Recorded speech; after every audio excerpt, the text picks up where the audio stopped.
Now, y'all know I've been talking about leaving the East Coast, which I did, and now I'm over here on the West Coast. And I'm going to tell you what's crazy.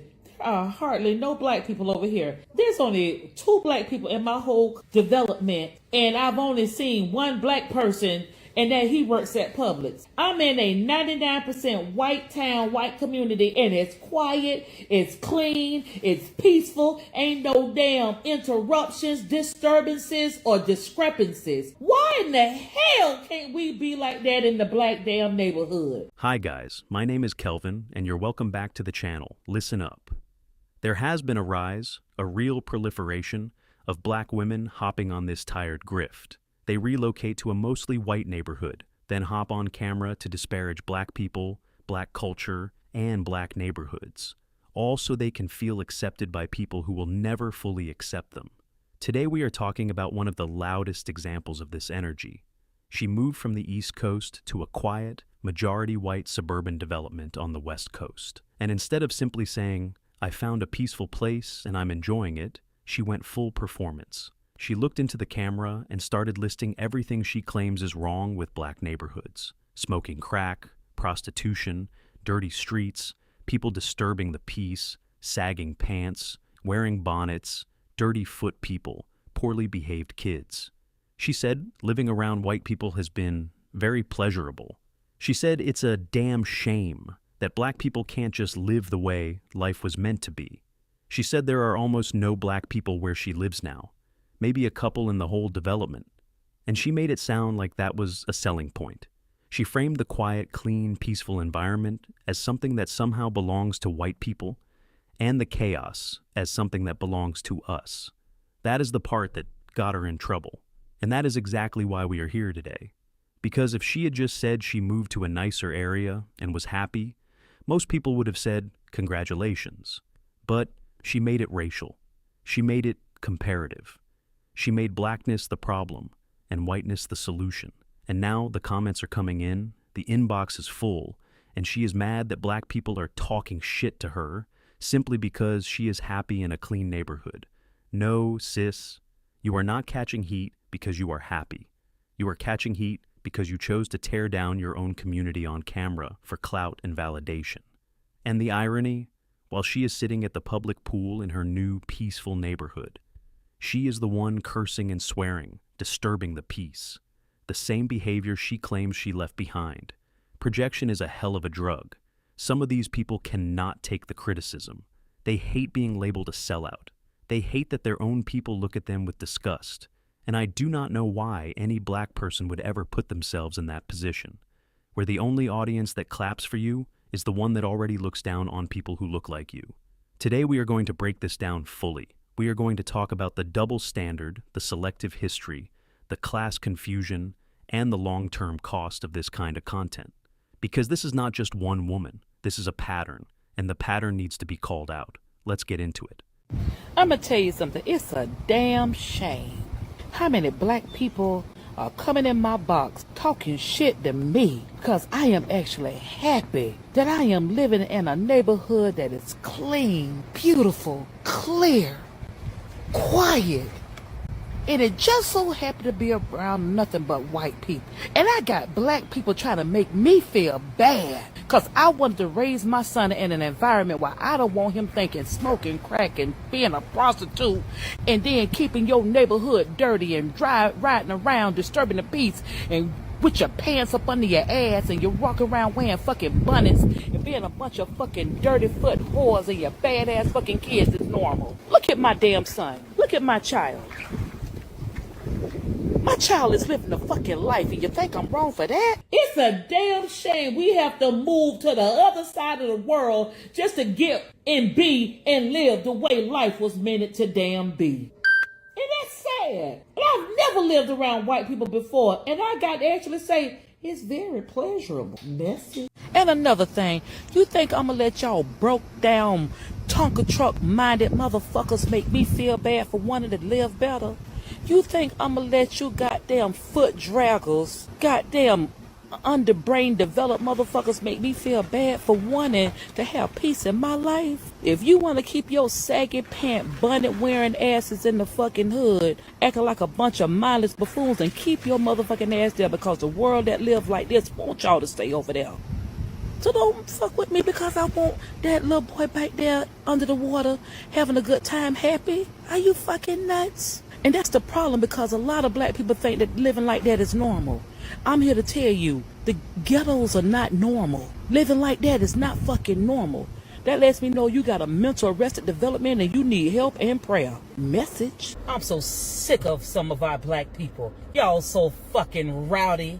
And you act like a bunch of fucking buffoons. Some of y'all women go out with shirts that look like bras and underwear, and your shorts look like fucking underwear, and your men, you walk around here with your pants up under your ass. No integrity, no damn you're just disrespectful. Keeping the community dirty and disgusting. You're going in the airports looking like a bunch of fucking buffoons. I'm sick of y'all. Y'all make me shame that we share the same fucking skin. You just don't give a fuck. I used to just advocate for us as black people. And black people like me, we got to be labeled in with y'all ass. Then you wonder why we leave the fucking community. Why we go into multicultural community. Because we don't want our children mimicking y'all. Messy. I cannot fucking believe that I just passed by and saw these damn kids in the black neighborhood kick a duck so hard that she died.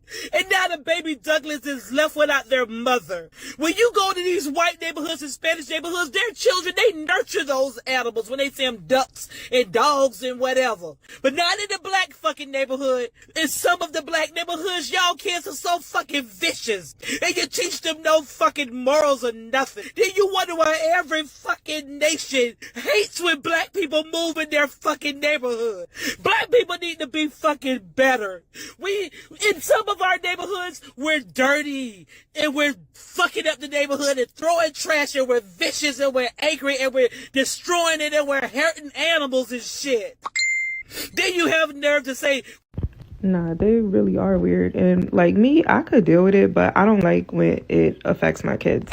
Like, there's this one mom, she lived like 2 or 3 houses down from me, and I guess she got a babysitting business or something. And so Christina had like little kids, and she was letting me know like, oh, I'm an at-home sitter or whatever. And I'm like, oh, no, thank you. Like, my kids go to private school in another city, like a city that's like 30 minutes from here where we used to live. She got so offended. I don't even think she got offended that I said I didn't need her services. I think it just bothered her that my kids was in private school. And I noticed that, like, that's a lot of conversation that I had running into these neighbors. Like, we'll walk down to, like, the ice cream spot, and they saw my kids wearing uniforms, and they were like, oh, where do your kids go to school? And I tell them, like, and they just, like, our schools are good. Nobody said your schools wasn't good. I just don't want to send my kids there. Like, they be feeling like having a debate about, like, why my kids don't go to the local school. And then, like, she always told her sons not to play with my kids. Fine, no problem. But when she started going, telling the other people, the other neighbors, like a little further down the street, not to let their kids play with my kids, that's when it became a problem. Then there's one, I was waiting on this dress from Anthropology, and I had seen it got delivered, and literally went outside, couldn't find a package. I think on my old page, I was like on live when I went to go look for my package. I go down, I find the picture from FedEx where the package was, and I looked at the house, and I walked down to see which house it was because I knew it was a house on my street, and I found the house. So I guess one of the neighbors must have called them to let them know that like some black person was knocking on their door, because I had went back down, and then I was like, oh, let me go check again. I walked back down 10 minutes later, and they pull up to the house, and my car was in like blocking their driveway, but there was another car in a driveway, so I thought somebody was home. Why they rolled down their window and they're like, can I help you? I'm like, yeah, where's my package? And then she looking out, she's like, oh, let me grab it. So I move my car, and the husband pulls behind the other car in the driveway. Mind you, the whole interaction is strange because the husband doesn't get out the car. The woman has the son get out the car with her. The husband's sitting there with the car on. She goes inside. I don't know if like the son is going inside with her because she's scared or something, but they both come out together. Like the son didn't, I don't know, maybe he had to use the bathroom. I don't know. But why she hand me my package and my shit is open? And she knew it was open because she's like, oh yeah, I've just been getting lots of packages. It's back to school. Mind you, I don't know if you ever ordered anything from Anthropologie, but the packaging is pink and literally says Anthropologie all over it. Like, man, you knew that was not for your child and you knew it was not for you. And the package literally got delivered like 7 minutes before I walked down to her house to go get it. Then I go sit in my car and the two of them get back in the car with the husband. And I'm just sitting in my car and they're just sitting in their driveway in the car, like waiting for me to pull off. And I'm just like, did they just drive back here because one of these neighbors, because they didn't have no Ring like cameras or nothing. And I'm like, did they just drive back here because one of these neighbors called them?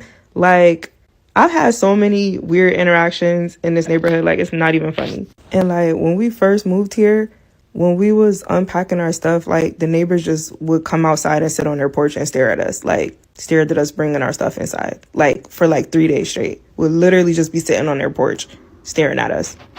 And then as soon as we finish, they'll go inside and then they'll come back outside, like when we back outside. Don't do it. No. Take it from someone like me, okay? I remember having a lot of heart-to-heart conversations about my parents moving me to like a predominantly white area, and they would always be like, oh, well, we grew up in LA, the kids were fighting, kids were doing drugs, gay, blah, blah, blah. And I'm like, bruh, they do the same thing here. It's the same shit. The only reason why people will move to predominantly white areas and think that they would get away from that type of stuff, and I hate to say it, you find it less threatening, is because they're white. That's really all that it is. But the same shit just happens. Bottom line, the American education system just sucks. So I think what you really want to look for, if you consider yourself a POC and you're thinking about doing this type of stuff, look for places where your kids are going to have a sense of community and they're going to have teachers and counselors who are going to support them.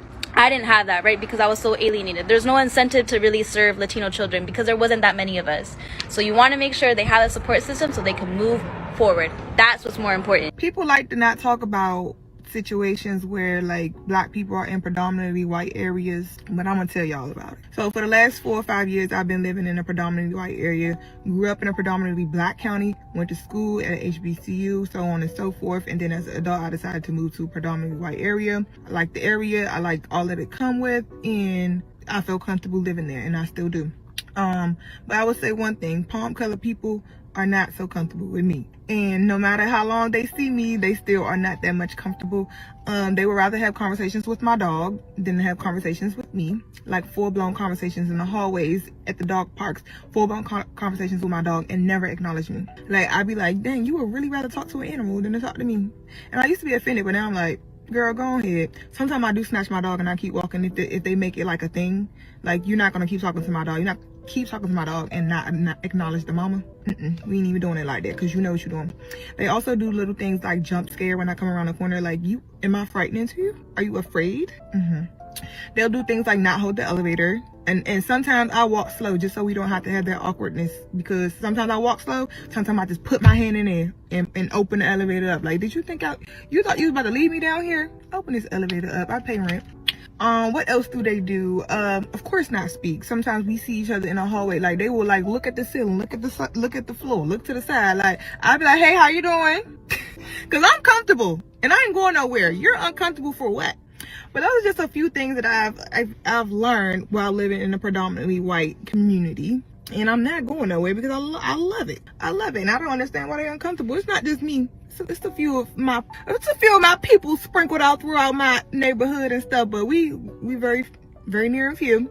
But we ain't here. White as fuck. My neighbors are so fucking white. My neighbors are white, dude. When I was moving in, they all came out and they saw me because I didn't hire movers. I moved my own shit. And they looked at me, they're like, are the owners of the house here? I'm like, me, bitch. They thought I was fucking moving shit. Fucking asshole. I'm in a fucking nice neighborhood, fucking whites. I brought property value down now. Let me tell you something. White people will change you. You be thinking that you live around them and you're not gonna be pleasant. Shit. White people don't play that.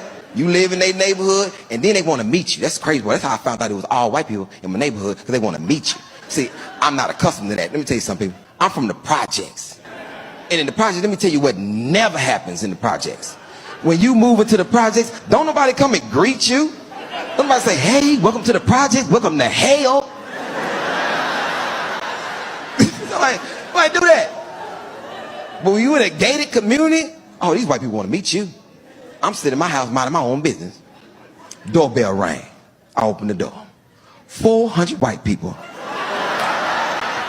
outside my door. I ain't gonna lie, I panicked.